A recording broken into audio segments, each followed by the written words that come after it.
안녕하세요, 여러분. 저는 수원시 환경성질환 아토피센터의 센터장이자 아주대학교 병원 소아청소년과 교수 이수영입니다. 오늘 이렇게 동영상으로 만나 뵈니까 또 다른 반가움이 있습니다.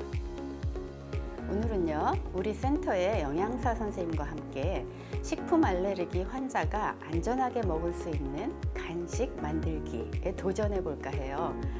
이에 앞서서 식품 알레르기에 대해서 이모, 저모를 아주 간단하게 알아보고 넘어가도록 하겠습니다. 교수님, 식품 알레르기는 대체 왜 생기는 걸까요? 또 어떠한 증상이 나타나나요? 식품 알레르기는 식품 속에 포함되어 있는 단백질 성분에 대한 면역학적 반응에 의해서 발생해요. 우리가 흔히 알고 있는 IgE 항체와 호상구 등이 매우 깊은 관계가 있습니다. 보통 즉시형 식품 알레르기와 지연형 식품 알레르기로 나눌 수가 있는데요. 즉시형 식품 알레르기가 거의 대부분을 차지합니다. 즉시형 식품 알레르기는 IgE 항체에 의해서 매개되는데요. 원인 식품에 노출된 후에 수분 혹은 2시간 이내에 증상이 발생하게 됩니다. 증상은 매우 다양하게 아주 약한 것부터 아주 심한 증상까지 나타날 수가 있는데요.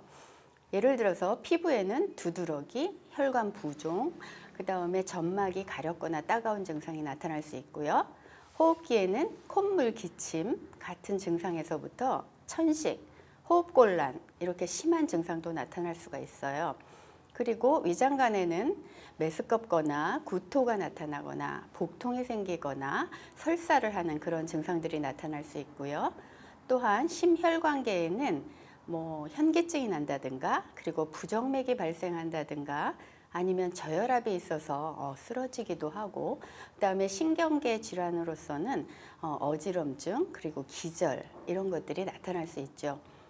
이렇게 한 개의 기관에만 나타날 수도 있지만 2개 이상의 기관에 각각 증상이 복합적으로 전신적으로 나타나는 경우가 있는데요.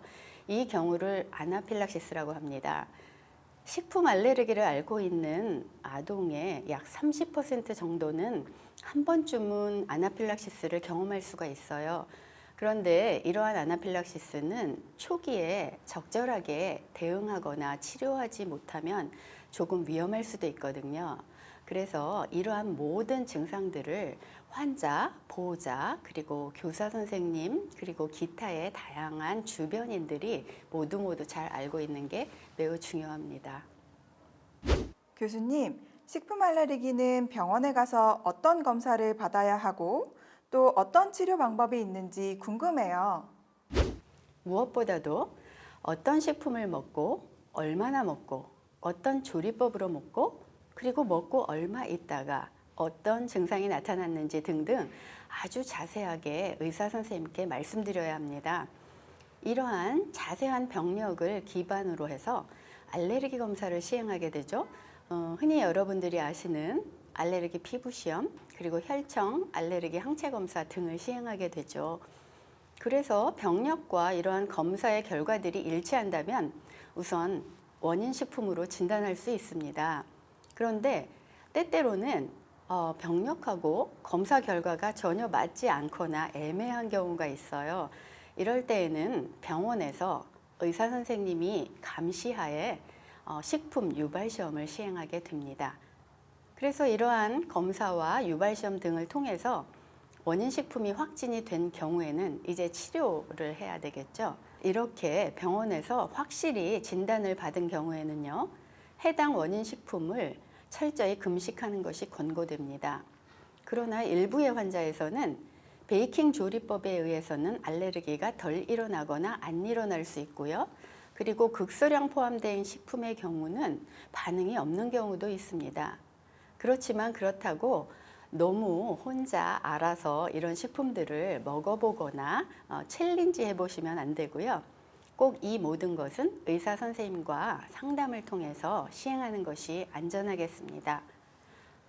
또한 식품 알레르기의 급성 증상에 대해서는 항히스타민제나 기관지 확장제, 스테로이드 등의 약물을 사용할 수 있고요.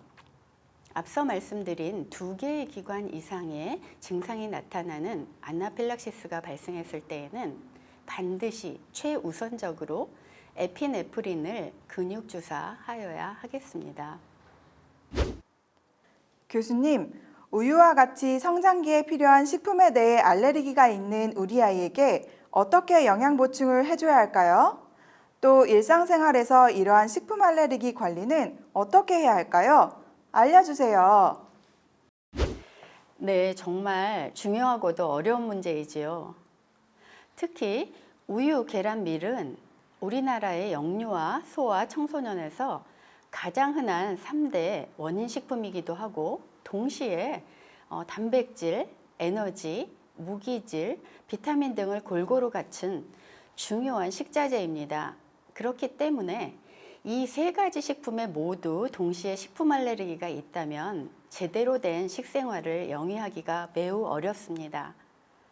그러나 다행히도 각각 1개의 식품에만 알레르기가 있다면 이러한 환자들은 최선의 대체 식품을 찾음으로써 안전하고 행복한 식생활을 할 수가 있어요. 그래서 오늘 이 동영상이 여러분에게 아주 좋은 선물이 될 것으로 기대합니다. 우리나라에서는 공산품과 학교 급식 등에서 알레르기 유발 식품에 대한 식품 표시제가 시행되고 있습니다. 인터넷 등에도 다양한 정보들이 있고요. 수원시 환경성질환 아토피 센터의 홈페이지에도 많은 유익한 정보들이 있습니다. 그래서 여러분께서 이런 것들을 꼭 확인하시고 행복한 식생활을 이루어 가시기를 기대합니다. 그렇다면 우유가 없는 빵 과자를 먹고 싶다면 어떻게 해야 될까요?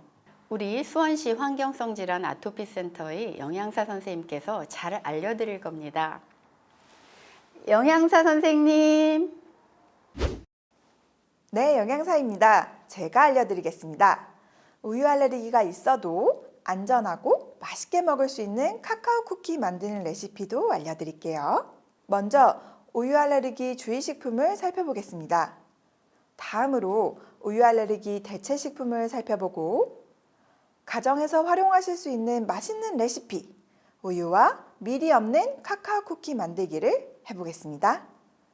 마지막으로 일반 식품을 오프라인으로 구매하실 때 식품 라벨을 확인하는 방법과 배달 또는 온라인으로 구매하실 때 우유 성분 함유 여부를 확인하는 방법과 팁까지 알아보겠습니다. 먼저 주의식품부터 보겠습니다.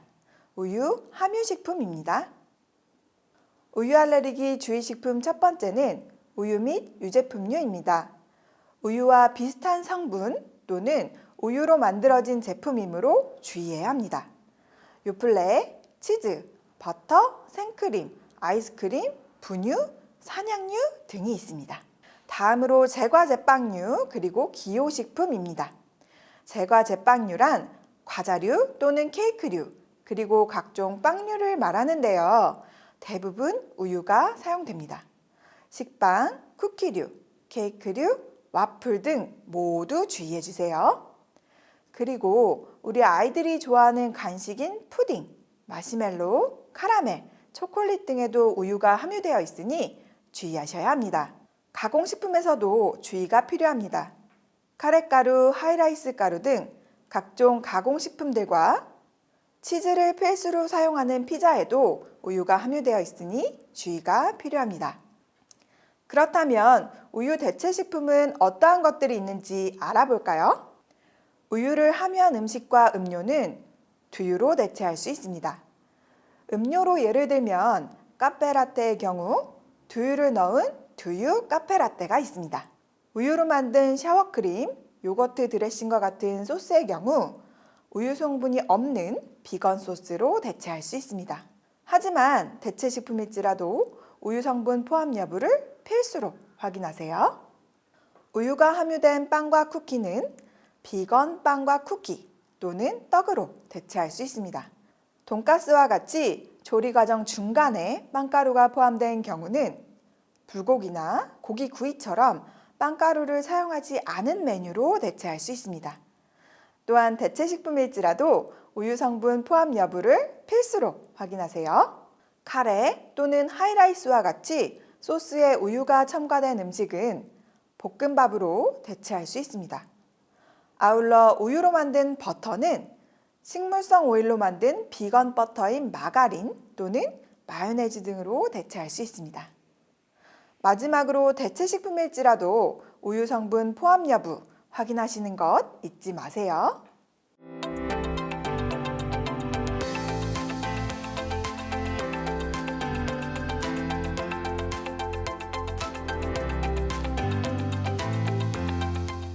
우유, 밀 알레르기가 있는 친구들 모이세요.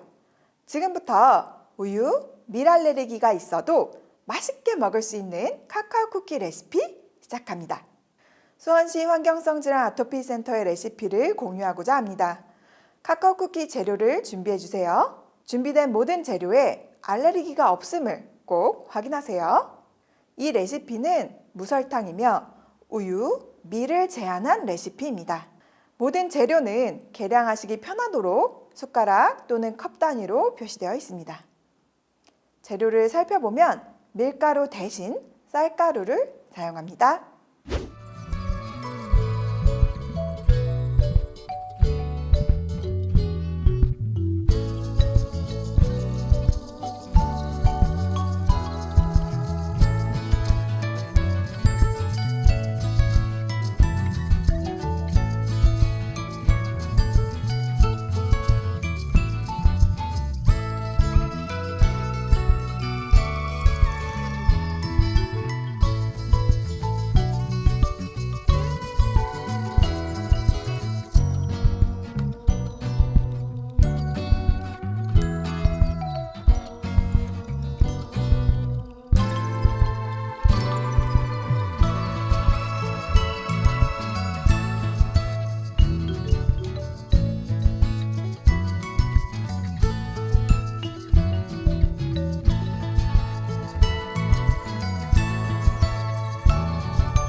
오프라인으로 일반 식품을 구매하실 때 우유 함유 식품은 식품 라벨을 확인하여 구분해낼 수 있습니다.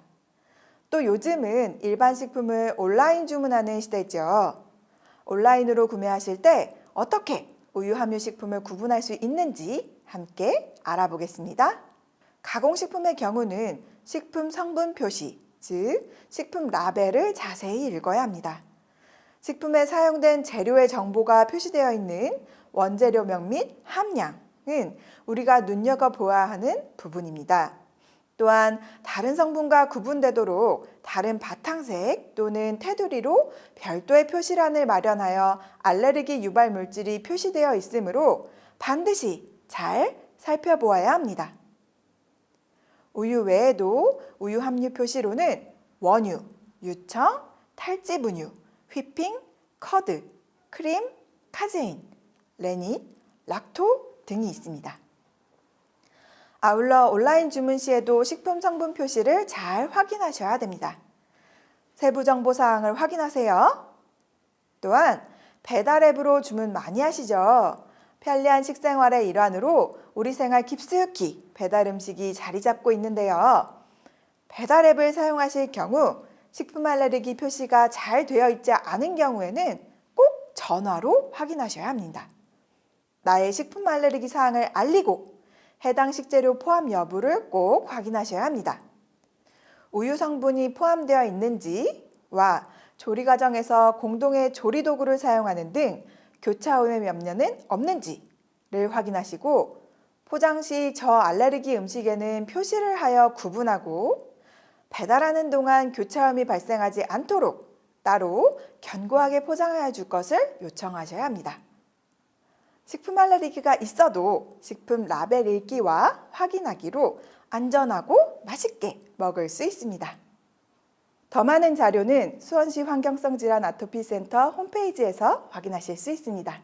또한 수원시 환경성질환 아토피센터 유튜브 채널을 방문하시면 알레르기에 대한 정보를 쉽게 확인하실 수 있으니 구독, 좋아요, 알림 설정해 주시고 유익한 정보 얻어가세요.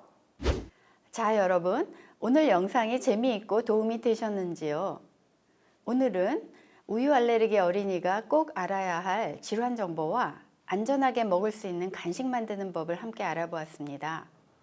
마지막으로 꼭 말씀드리고 싶은 것이 하나 있어요. 식품 알레르기는 의사에 의해 확실한 진단을 받은 후에 각자 자신에게 필요한 질환 정보의 습득과 식이 관리를 통해 증상 발생을 예방하고 안전하게 생활할 수 있다는 것입니다. 특히 우유 알레르기는 시간이 지남에 따라 호전될 수 있으니까요. 일정 기간마다 주치의 선생님과 경과 확인을 하는 것이 좋겠습니다. 우유 알레르기 어린이 여러분, 화이팅!